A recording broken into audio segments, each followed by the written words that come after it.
Psychologue atypique, épisode 36. L'autodiagnostic est-il un danger dans le TSA?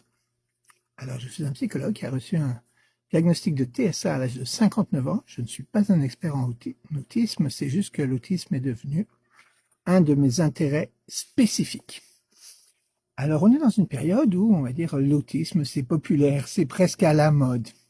C'est-à-dire que certaines personnes qui ont des difficultés récurrentes depuis de nombreuses années, qui peut-être ont reçu des diagnostics comme trouble de la personnalité limite, trouble bipolaire, parfois trouble de la personnalité narcissique, dépression majeure, trouble anxieux, trouble obsessionnel compulsif, toutes sortes d'affaires, vont chercher à se trouver une identité dans l'autisme.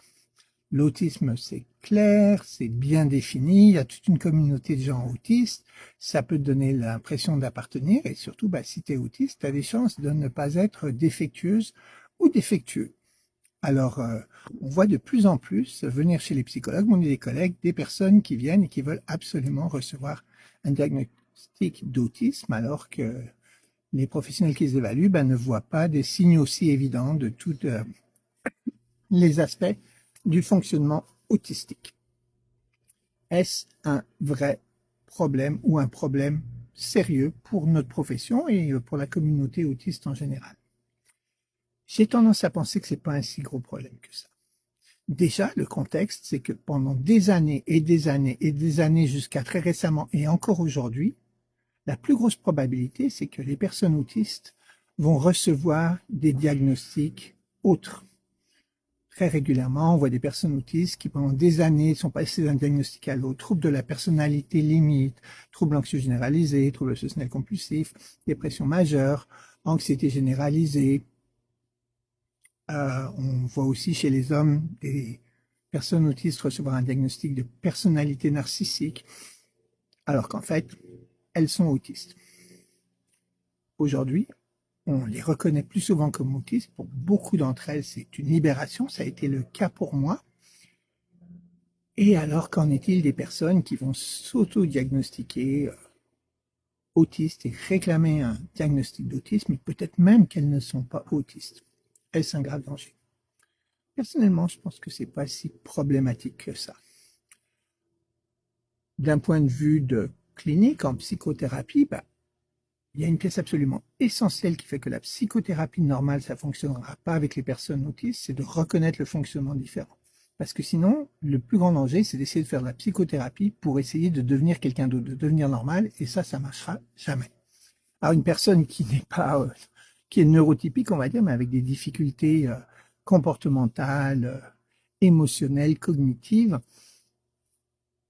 qui ferait cette démarche, si on la prenait pour une personne autiste, finalement, on ferait cette première étape qui est essentielle pour toutes les personnes autistes, qui est de reconnaître un fonctionnement différent, puis dire, regarde, ta différence, c'est juste une différence.